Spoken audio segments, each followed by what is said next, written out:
Cambridge IELTS 5. Test 1. You will hear a number of different recordings and you'll have to answer questions on what you hear. There will be time for you to read the instructions and questions, and you'll have a chance to check your work. All the recordings will be played once only. The test is in 4 sections. At the end of the test, you will be given 10 minutes to transfer your answers to an answer sheet. Now turn to Section 1. Section 1. You will hear a telephone conversation between a travel consultant and a customer. First, you have some time to look at questions 1 to 4.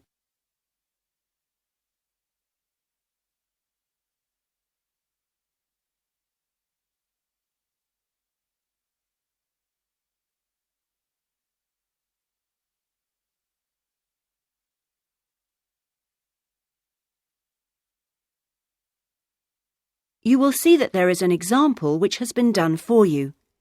On this occasion only, the conversation relating to this will be played first. Good afternoon, Dreamtime Travel. How can I help you? Oh, hello. I'm interested in the holidays you offer along the coast near here. Yes, we operate several tours up the coast. Where in particular did you want to go? Well, I like the sound of the holiday that mentioned whales. Was it whale watching? Oh, that's our whale watch experience. It's very popular and it's based in a lovely little town with nice beaches. The holiday is called Whale Watch Experience, so Whale Watch Experience has been written on the form. Now we shall begin. You should answer the questions as you listen because you will not hear the recording a second time. Listen carefully and answer questions 1 to 4. Good afternoon, Dreamtime Travel. How can I help you? Oh, hello. I'm interested in the holidays you offer along the coast near here. Yes, we operate several tours up the coast. Where in particular did you want to go? Well, I like the sound of the holiday that mentioned whales. Was it whale watching? Oh, that's our whale watch experience. It's very popular and it's based in a lovely little town with nice beaches. Oh, right. And how long does it last? It's 2 days. That includes 4 hours travel time each way from here. Good. I don't want to be away any longer than that. So, is that by coach? Actually, it's by minibus.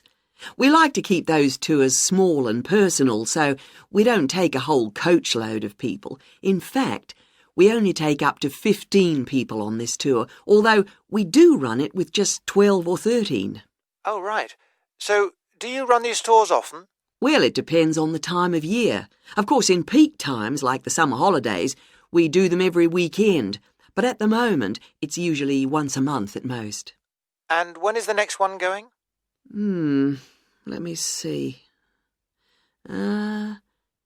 There's one in 3 weeks' time, which is April the 18th, and then we don't have another one until June the 2nd. All right. And is April a good time to go? Pretty good, though the really good time is later in the year. I have to say, though, that the whale sighting is only one of the many things offered. Really? Yes, the hotel itself where you stay has great facilities. It's called the Palisades. The Paris what? No, it's actually the Palisades. Pallissades. It's right on the main beach there. Oh, I see. All of the rooms have nice views and the food is really good there too. Oh, right. Before you hear the rest of the conversation, you have some time to look at questions 5 to 10.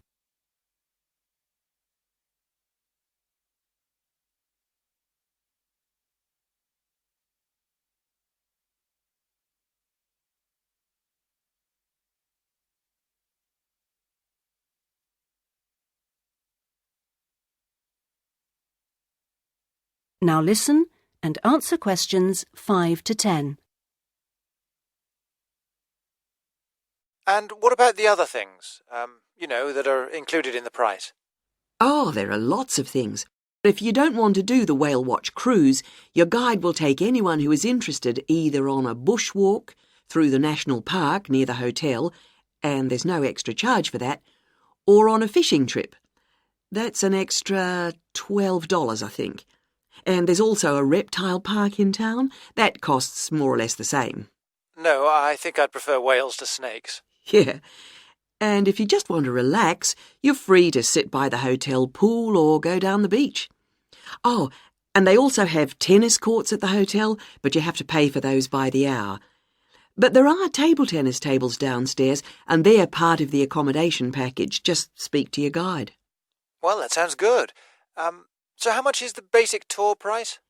At this time of year, it's usually around $300, but let me check.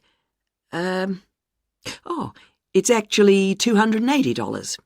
And the next tour, are there any places on that one? How many people is it for? There are 2 of us. Yes, that should be fine. Can I just mention that we require all bookings to be made at least 14 days before you travel to avoid cancellations of tours? And if you cancel within 7 days of departure, you will have to pay 50% of your total booking. OK. And you also need to pay a 20% deposit at the time of booking. Can I pay that by credit card? Yes, you can. All right, what I'll do is I'll talk to my partner and get back to you. Fine. So I'll make a provisional booking, shall I?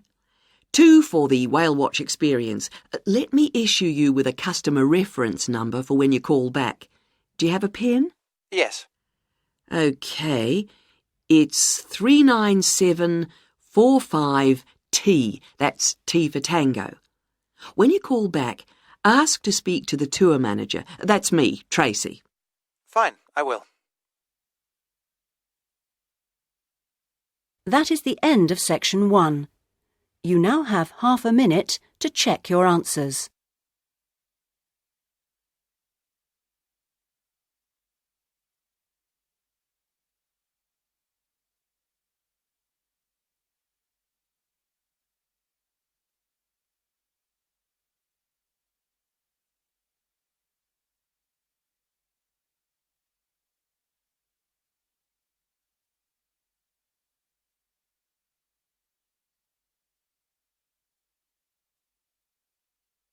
Now turn to section 2.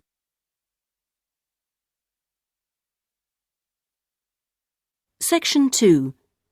You will hear a radio programme giving parents advice about buying cots for their babies to sleep in. First, you have some time to look at questions 11 to 17.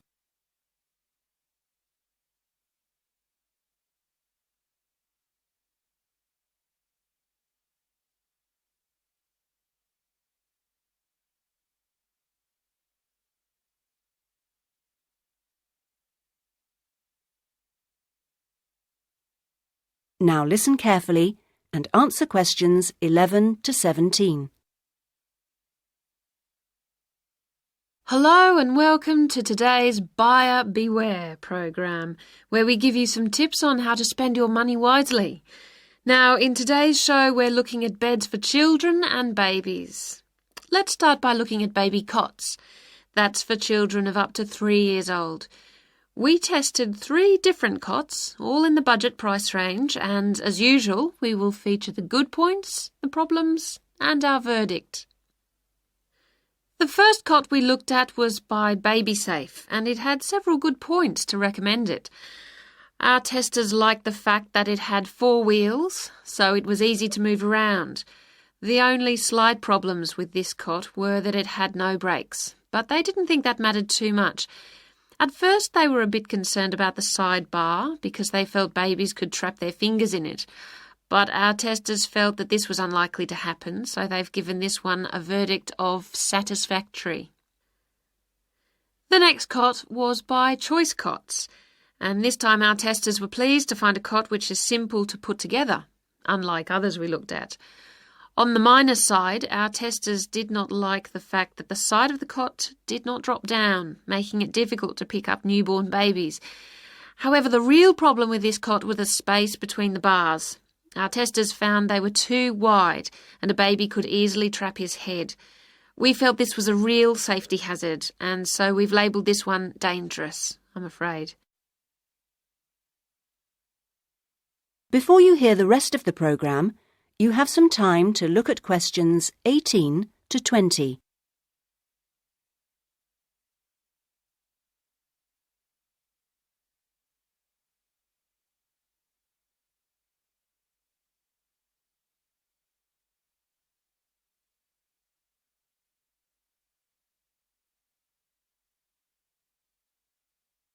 Now listen and answer questions 18 to 20. And finally, better news for the Mother's Choice cot.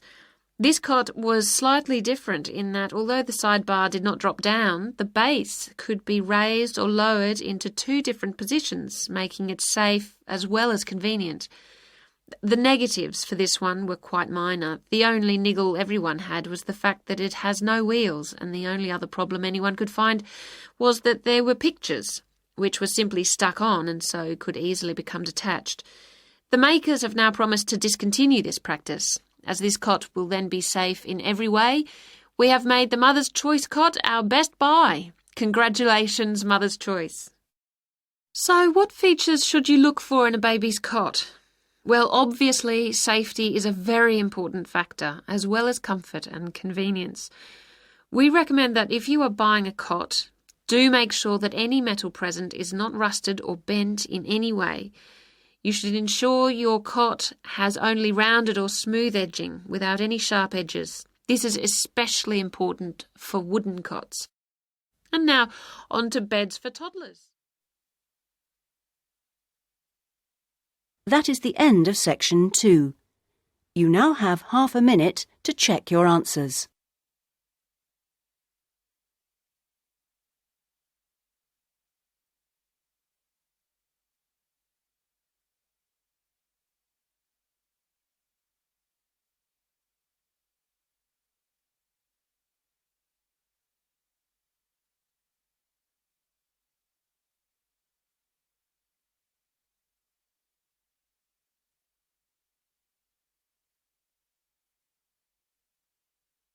Now turn to section 3.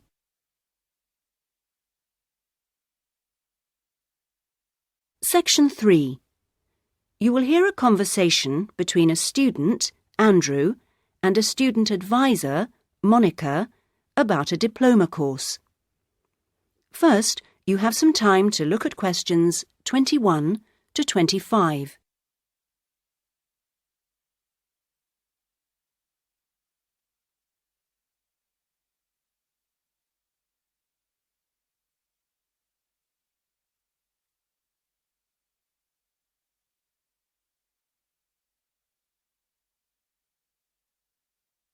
Now listen carefully and answer questions 21 to 25.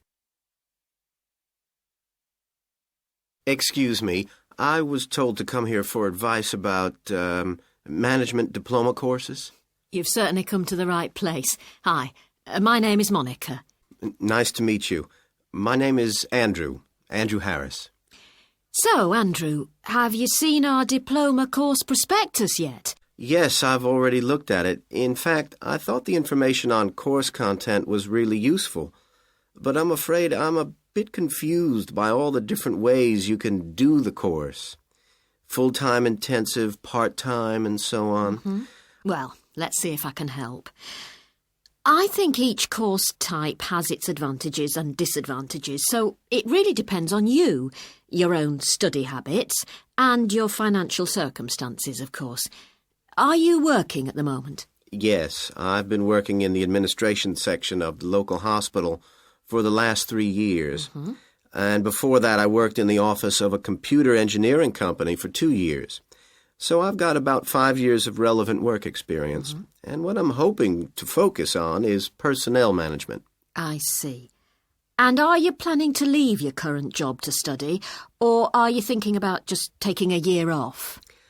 I want to know what my options are, really. I don't want to quit my job or anything, and my employers are keen for me to get some more qualifications, but obviously it would be better if I could do a course without taking too much time away from work. Right. So you don't really want to do the full-time course, then? No, not really. It's also a question of finances. You see, my office have agreed to pay the cost of the course itself, but I would have to take unpaid leave if I want to study full-time, and, well, I don't think I could afford to support myself with no salary for a whole year. OK. Well, you have two other possibilities. You could either do the part-time course, that would be over 2 years, and you wouldn't have to take any time off work, or you could do what we call a modular course. You could do that in 18 months if you wanted, or longer. It's quite flexible, and it would be up to you. So what does the part-time course involve?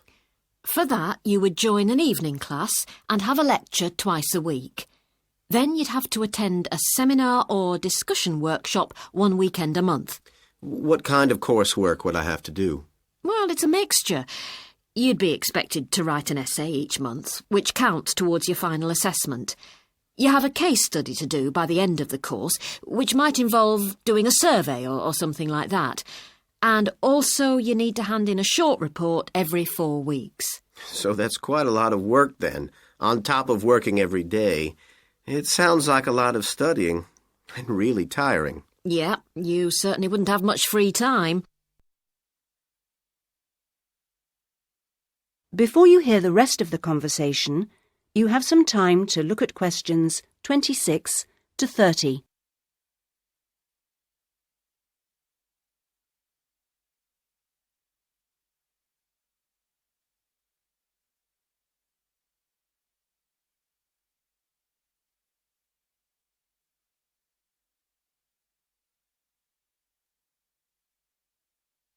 Now listen and answer questions 26 to 30.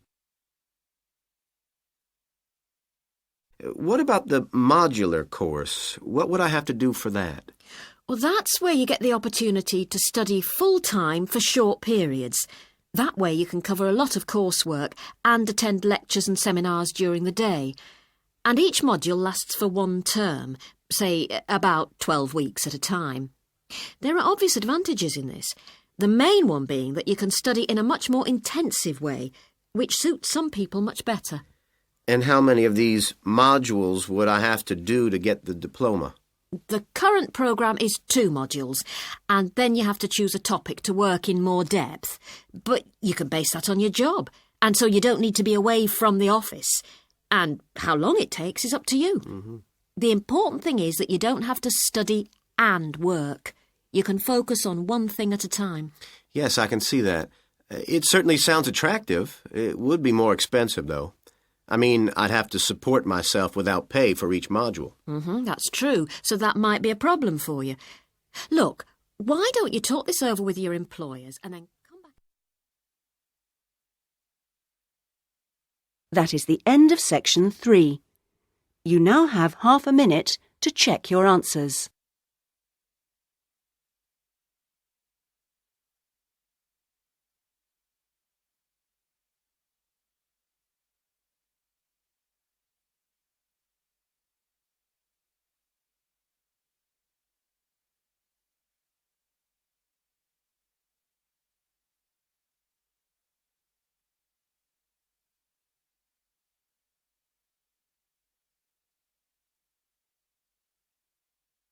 Now turn to section 4.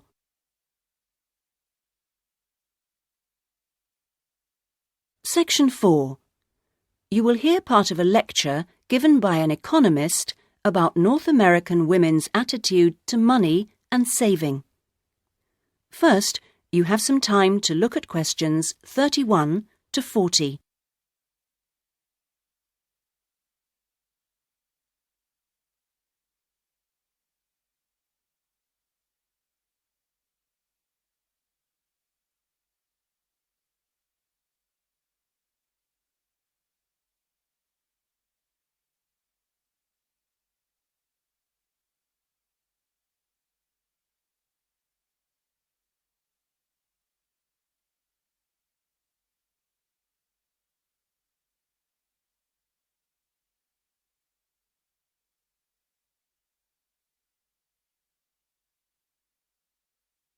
Now listen carefully and answer questions 31 to 40. Okay, so we've been looking at the attitudes of various social and cultural groups towards the management of their personal finances, how important they feel it is to save money, and what they save their money for. One aspect that we haven't yet considered is gender. So if we consider gender issues, we're basically asking whether men and women have different attitudes towards saving money, and whether they save money for different things. Back in 1928, the British writer George Bernard Shaw wrote in his Intelligent Women's Guide to Socialism and Capitalism that a man is supposed to understand politics, economics, and finance, and is therefore unwilling to accept essential instruction. He also said, a woman, having fewer pretensions, is far more willing to learn. Now, though these days people might question a lot of the assumptions contained in those statements, recent research does suggest that there are some quite fundamental differences between men and women in their attitudes to economic matters. Let's look at what men and women actually save for. Research studies of women in North America have found that women are far more likely to save for their children's education, and they are also more likely to save up in order to buy a house one day. The same studies have found that men, on the other hand, tend to save for a car, which, by the way, takes a surprisingly large amount of the household budget in North America. But the other main priority for men when saving money is their retirement. When they're earning, they're far more likely to put money aside for their old age than women are.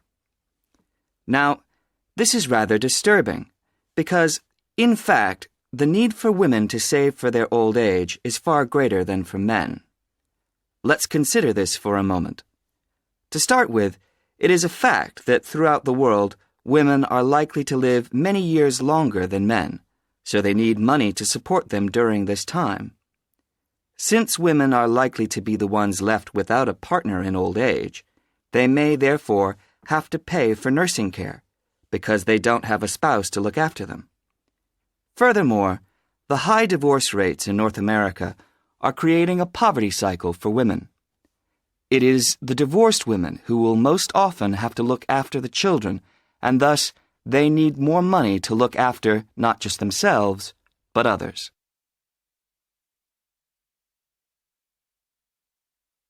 So what can be done about this situation? The population in North America is likely to contain an increasing number of elderly women.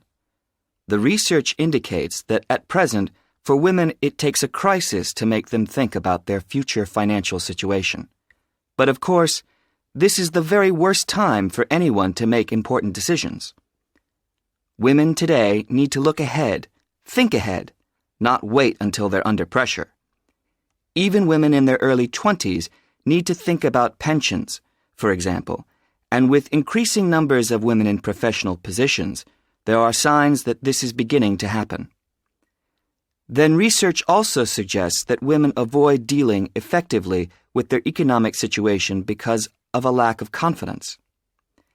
The best way for them to overcome this is by getting themselves properly informed so they are less dependent on other people's advice. A number of initiatives have been set up to help them do this. This college, for example, is one of the educational institutions which offers night classes in money management, and increasing numbers of women are enrolling on such courses. Here, they can be given advice on different ways of saving. Many women are unwilling to invest in stocks and shares, for instance, but these can be extremely profitable. It is usually advised that at least 70% of a person's savings should be in low-risk investments. But for the rest, financial advisors often advise taking some well-informed risks. Initiatives such as this can give women the economic skills and knowledge they need for a comfortable, independent retirement. The increasing proportion of elderly women in the population is likely to have other economic consequences. That is the end of section 4. You now have half a minute to check your answers.